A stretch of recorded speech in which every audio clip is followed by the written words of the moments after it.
Bem, pessoal, para começar essa odisseia para comprar um imóvel no leilão, a gente tem que estar atento a alguns pontos antes de prosseguir aqui. O seu imóvel que você pretende adquirir no leilão é para morar ou é para investir? Porque cada uma dessas modalidades vai ter alguns tipos de complicações ou soluções, dependendo do seu caso. Bem, pessoal, se o seu imóvel for para morar, e assim como investir, nesse caso aqui eu posso trabalhar os dois da mesma forma, você vai precisar tentar para a primeira coisa, qual é o valor de mercado do seu imóvel. Não, mas no edital, no leiloeiro, ele vai dar aqui um valor específico, que seria em tese esse valor aí que estaria no edital. Gente, o valor do edital não é real, certo? É uma avaliação que pode ser um pouco acima, quase sempre abaixo do valor de mercado, mas o valor que você vai precisar saber é qual é o valor de mercado desse bem. Se ele não fosse vendido no leilão, por quanto ele estaria sendo comercializado nessa mesma situação? Então, o que é que eu recomendo nessa primeira etapa? Você que quer comprar um imóvel e não tem certeza do valor dele, é importante você consultar a base de dados, você consultar algum corretor de confiança, consultar alguém que já negocie com imóveis com segurança, e daí você vai ter uma expectativa de qual seria o valor justo daquele imóvel em negociação comum de mercado. Mas doutor, vale a pena comprar só baseado no preço? Não, tem um outro detalhe também. Qual é o valor do passivo daquele imóvel? Passivo significa todas as dívidas relacionadas àquele imóvel. Isso quer dizer, se você vendesse aquele imóvel ou você comprasse, a pessoa que recebeu o imóvel, que recebeu a transmissão do imóvel, ela necessariamente vai transmitir para quem adquiriu todas as dívidas. Que dívidas seriam essas? Seria a dívida de condomínio, a dívida do imposto territorial rural, a taxa de laudêmio, no caso dos imóveis de marinha, e também vai ter outras taxas aí, taxa de bombeiro, alguma taxa municipal, pode ter uma contribuição para iluminação pública, que também pode eventualmente ser exigível daquele imóvel. Então, baseado nesse valor, olha doutor, mas o imóvel aqui ele custa 100 mil, as dívidas são 50, mas ainda assim o valor de mercado dele é 300 mil. Então assim, se eu pegar 150 mil para quitar as dívidas, porque o edital ele pode ou não, certo, transmitir para quem adquiriu as dívidas. Normalmente os juízes eles simplesmente fazem um certo jogo. Se o valor do passivo for muito maior do que o valor do imóvel, aquele imóvel nunca vai ser vendido, porque ninguém vai pagar um valor para depois pagar as dívidas que superem muito o valor do imóvel, o valor de mercado daquele imóvel. Então a gente está falando aqui da realidade, certo? Então, se o juiz no edital do leilão ele determinou que as dívidas seriam transmitidas, as dívidas mais o valor do imóvel, ele ainda sendo muito abaixo do valor de mercado, ainda assim existe uma complicação. Que complicação é essa? Mas doutor, tudo é mais a complicação. A complicação principal vai ser a questão jurídica, porque aquele imóvel ele vai estar sendo vendido no leilão, mas existem as modalidades, certo? Esse vídeo aqui poderia ser para uma questão somente de leilão judicial, mas eu tentei incluir aqui outras modalidades, certo? Leilão extrajudicial, normalmente são os leilões da Caixa ou das entidades financeiras que detêm aquele imóvel e tem autorização legal para poder fazer o leilão extrajudicial. Olha, se o valor do imóvel for muito parecido ou simplesmente for muito abaixo da dívida da pessoa cujo imóvel está sendo executado, é bem provável que aquela pessoa apresente um embargo na justiça e consiga, pelo valor que foi arrematado, certo, quitar a dívida e ter o imóvel. Um exemplo, o imóvel ele custa 200 mil reais, as dívidas são 200 também, mas aí ele foi arrematado no leilão extrajudicial por 100 mil reais. Tem uma grande probabilidade daquela pessoa que está sendo executada, que está sendo alienada daquele imóvel, simplesmente ir no judiciário e dizer assim: juiz, tome aqui o valor da arrematação aqui. Não foi 100 mil? Pronto, toma aqui os 100 mil, me dê esse imóvel. Porque como eu sou o comprador dele, certo? Como eu tenho um contrato de compra e venda mais antigo com a instituição, então eu tenho uma certa prioridade aí na compra. E aí tem as razões, direito constitucional de moradia, esse tipo de argumento aí que é muito utilizado, certo? Então, muito cuidado. Se o valor da dívida executada, certo? E o valor da arrematação forem muito próximos, certo?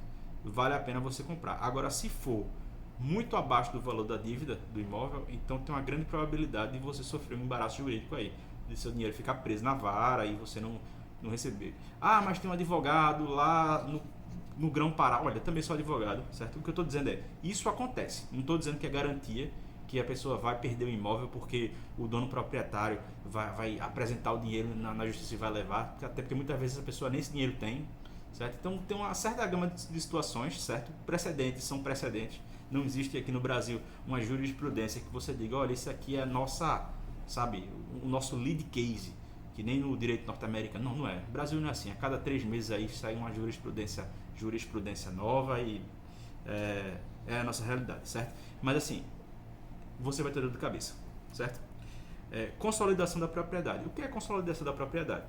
Não é exatamente um leilão, mas é um imóvel que ele foi ali adquirido no consórcio ou então com alguma garantia, e daí o banco ele simplesmente vai no cartório diante do inadimplemento do credor e ele consolida a propriedade. O que é isso?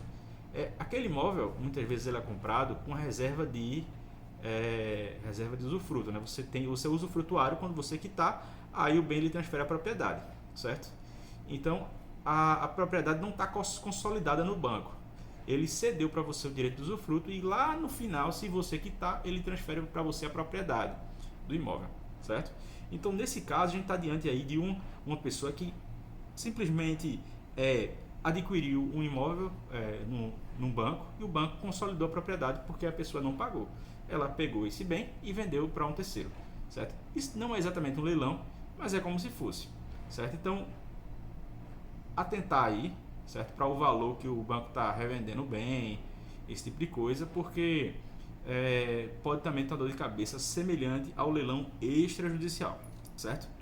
Execução fiscal e várias cíveis. Normalmente, eu recomendo que você procure um advogado para poder ele analisar o processo de capa a capa, certo? E verificar se existe alguma probabilidade de haver algum recurso ou algum sucedâneo ali que atrapalhe a sua compra. Então, se a pessoa simplesmente deu um lance no leilão para segurar, mas aí a pessoa que está sendo executada foi para o tribunal ou então apresentou algum tipo de recurso, então, nesse tipo de caso, eu não recomendo que você vá nessa disputa sem um advogado. Porque o advogado ele vai ter aquele tato, ele vai analisar peça por peça, vai dizer, olha, o direito da pessoa que perdeu o imóvel é bom, não é infundado, é um incidente aqui que só vai fazer protelar o processo, só vai empurrar para frente, mas de todo jeito o imóvel vai ser seu. Então, a depender desse caso, dessa complexidade, você tem que considerar o quê? Caso você seja emitido na posse do bem, caso o juiz ele emita uma carta de arrematação e depois vai emitir a posse no bem quando você está pagando, certo? Você vai ter naturalmente que pagar as despesas correntes do imóvel. Mas caso lá na frente ele ganhe esse recurso, certo? Aí você vai devolver o bem para ele e vai ser ressarcido do seu valor. Agora o dinheiro que você pagou ali de IPTU, de taxa, isso aí não vai ser devolvido, certo? Então tem as suas peculiaridades. Se você tem um imóvel para morar, certo? Para morar, eu sugiro que você, de certa forma, procure verificar o valor do mercado e tal, e verifique qual seria o melhor caminho, se você vai comprar no leilão extrajudicial, se você vai tentar adquirir um imóvel cuja propriedade foi consolidada para o banco e o banco está revendendo por meio de um consórcio ou alguma coisa do gênero. Se o bem está na execução fiscal, e de qualquer forma atente muito para a questão do passivo, certo? Porque o imóvel ele vem muitas vezes com um presente, que são as dívidas anteriores. Então o juiz ele pode ou não, mas normalmente ele coloca ali para você saldar as dívidas passadas do imóvel. Então, esse passivo é o passivo vencido, certo? Então, se existe um processo, você vai ser colocado nesse processo como devedor, tá? Não se assuste se você comprar um imóvel que está devendo IPTU ou está devendo condomínio, você recebe uma cartinha lá de citação no processo judicial. Então, é bom, comprou o imóvel, vai lá negociar, tranquilo? Se o imóvel for para investimento, tem uma outra questão, porque além do passivo que já existe no imóvel, você vai ter o passivo corrente futuro. O que é o passivo corrente futuro, doutor? Para quem não é familiarizado com a ciência contábil, é que todo mês ali você vai ter que pagar um valor de IPTU, um valor de taxas e por aí vai. Ou seja, só para você manter o imóvel ali parado, para você revender, você tem que considerar uma projeção. Se eu quero vender esse imóvel por quanto, eu tenho de estar ciente das taxas que vão incidir sobre a mera detenção do bem. Então, se você está com o bem, o imóvel não é seu ainda, mas você está com ele, você é detentor. Se você é detentor, você já... aqui em Recife mesmo, na Prefeitura de Recife, você já é totalmente legítimo para responder pelo IPTU. Porque aqui na legislação municipal e na maioria das prefeituras do Brasil, não se iluda, é competente para pagar, é legítimo para pagar o imóvel, o IPTU do imóvel, o detentor, o proprietário, o mero ocupante. Então, a legislação tributária, ela é flex, entendeu? Basta que você esteja ali no teto, tem uma grande probabilidade de você receber uma carta de citação para pagamento. Mesma coisa condomínio. Se você estiver lá ocupando um imóvel, certo? Salvo em caso de aluguel, que é uma hipótese aí que já não se encaixa, porque o aluguel você está lá por autorização da tua pessoa. Então a pessoa que lhe autorizou é que deve pagar. É o que chama de uma ocupação por procuração. Antigamente se usava essa nomenclatura, né? No caso é uma posse precária. Você está ali porque tem alguém que lhe autorizou a estar lá. Você não está com a posse em nome próprio. Posse em nome próprio já é uma outra história. Tranquilo, pessoal? Então agradeço você que viu até aqui. Segura essas dicas, relembrando, verificar o valor do mercado, verificar os passivos do imóvel, os presentes e também os futuros, caso você resolva investir.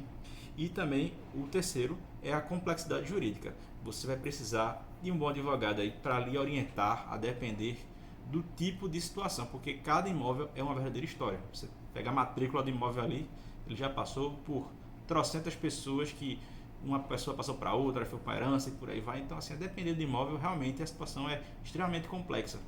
E você precisa analisar isso com muita cautela. Tranquilo? Muito obrigado para você que viu até aqui e até a próxima.